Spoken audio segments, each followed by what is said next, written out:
Psychotherapy is such a personal and private process that it is a mystery to most people who have never gone through it. The following series is a unique effort that allows us to sit in on what is ordinarily a very private therapeutic experience. An actual patient was courageous enough and considerate enough to allow herself to be photographed while actually engaged in therapy with 3 different therapists. Thus, we are allowed the privilege of seeing and feeling what really transpires.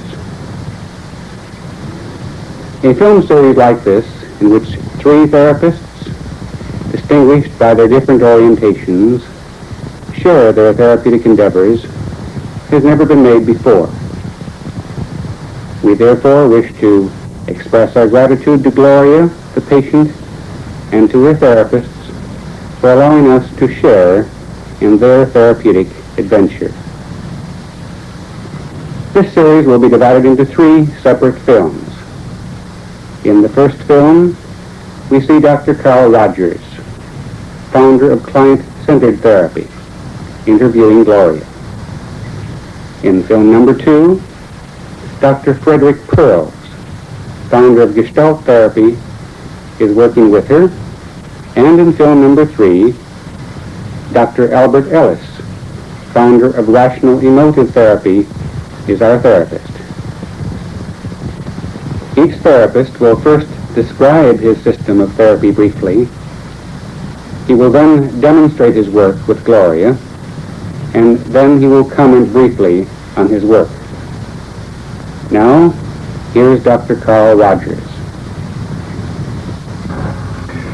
From my own years of therapeutic experience, I've come to feel that if I can create the proper climate, the proper relationship, the proper conditions, a process of therapeutic movement will almost inevitably occur in my client. And I'd ask, what is this climate? What are these conditions? Will they exist in the interview with the woman I'm about to talk with, whom I've never seen before? Well, let me try to describe very briefly what these conditions are as I see them. First of all, one question is, can I be real in the relationship? This has come to have an increasing amount of importance to me over the years. I feel that genuineness is another way of describing the quality I would like to have. I like the term congruence, by which I mean that what I'm experiencing inside is present in my awareness and comes out through my communication. In a sense, when I have this quality, I'm all in one piece in the relationship. There's another word that describes it for me. I feel that in the relationship, I would like to have a transparency. I would be quite willing for my client to see all the way through me, that there would be nothing hidden. And when I'm real in this fashion that I'm trying to describe, then I know that my own feelings will often bubble up into awareness and be expressed, but be expressed in ways that won't impose themselves on my client. Then the second question I would have is, will I find myself prizing this person, caring for this person? I certainly don't want to pretend a caring that I don't feel. In fact, if I dislike my client persistently, I feel it's better that I should express it. But I know that the process of therapy is much more likely to occur, and constructive change is much more likely, if I feel a real spontaneous prizing of this individual with whom I'm working. A prizing of this person as a separate individual. You can call that quality acceptance, you can call it caring, you can call it a non-possessive love, if you wish. I think any of those terms tend to describe it. I know that the relationship will prove more constructive if it's present. Then the third quality, will I be able to understand the inner world of this individual from the inside? Will I be able to see it through her eyes?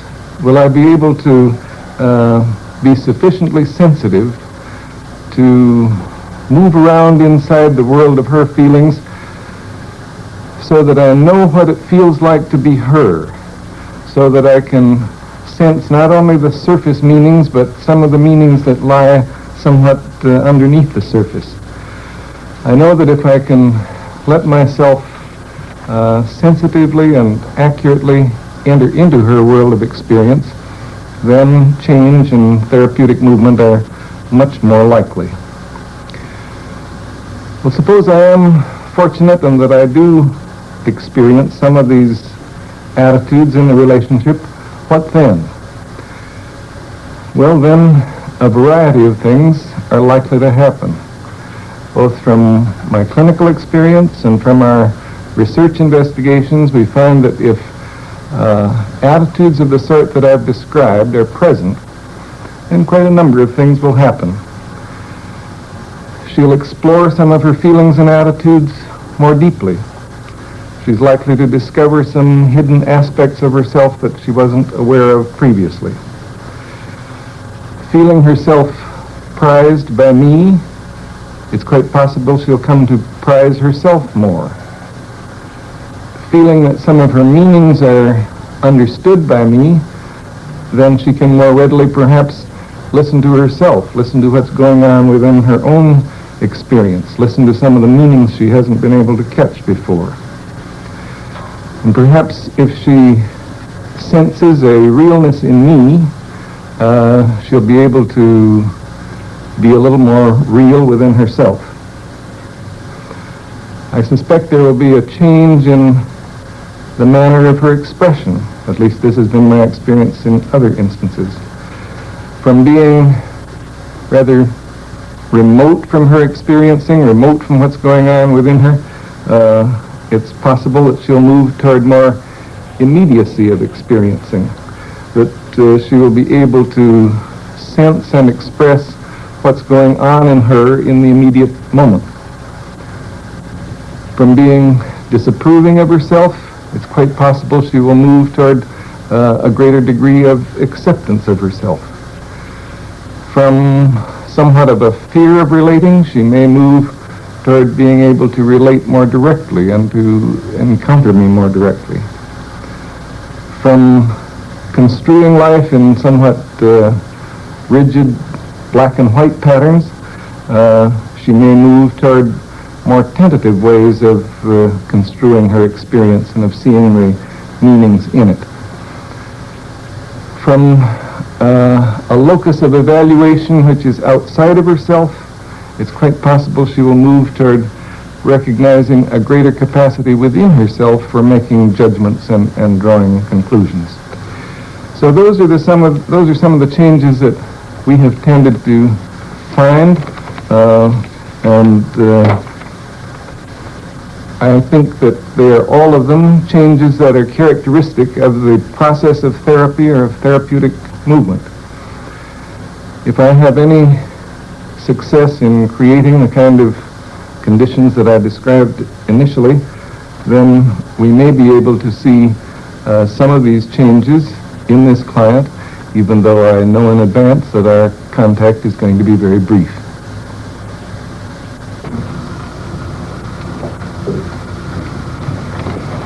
Good morning. Hello, Dr. I'm Dr. Rogers. You must be Gloria. Yes, I am. Let's have a chair.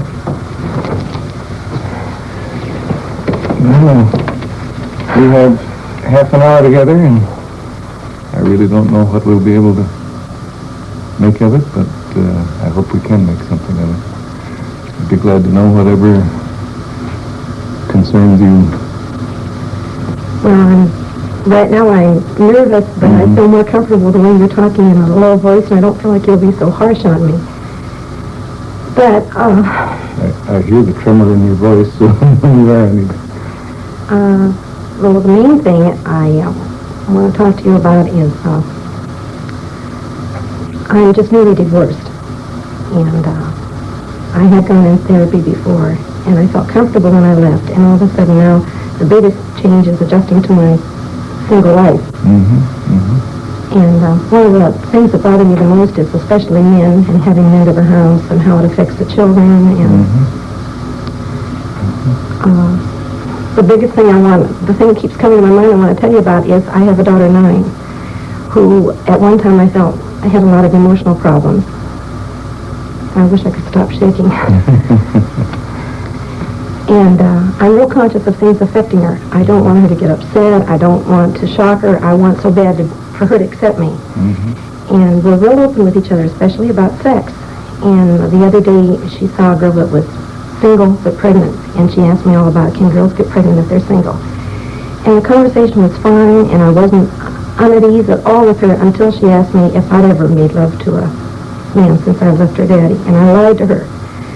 And ever since that, it keeps coming up to my mind because I feel so guilty lying to her because I never lie and I want her to trust me. And I almost want an answer from you. I want you to tell me if it will affect her wrong if I told her the truth or what. And it's this concern about her and the fact that you really aren't, that this open relationship that has existed between you now, you feel is kind of... Yes, I feel like I have to be on guard about that because I remember when I was a little girl, when I first found out my mother and father made love, it was dirty and terrible, and I didn't like her anymore for a while. And I don't want to lie to Pammy either, and I don't know... I sure wish I could give you the answer as to what you should tell her. Oh, I was afraid you were going to say that. Because what you really want is an answer.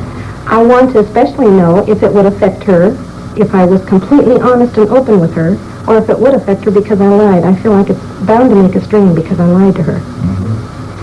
Because she'll suspect that, or she will know something's not quite I right. I feel inside she'll distrust me, yes.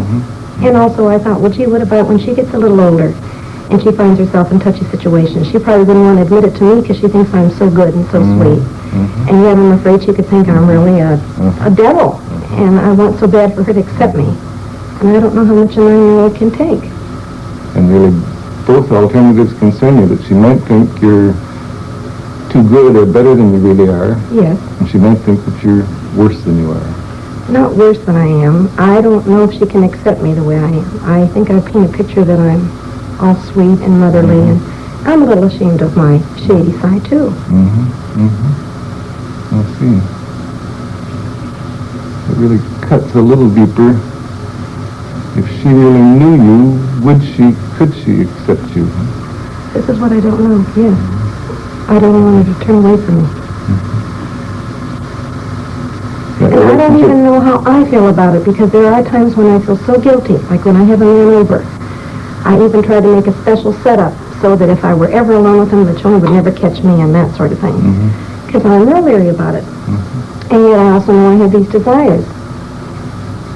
So it's quite clear. It isn't only her problem or the relationship with her, it's in you as well. And my guilt, yeah, I feel guilty so often. What can I accept myself as doing? Yes. And you realize that you set up sort of subterfuges so as to make sure that you're not caught or something. You realize that you are acting from guilt, is it? Yes.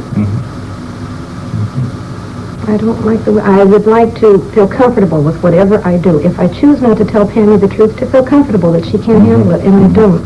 I want to be honest, and yet I feel there are some areas that I don't even accept.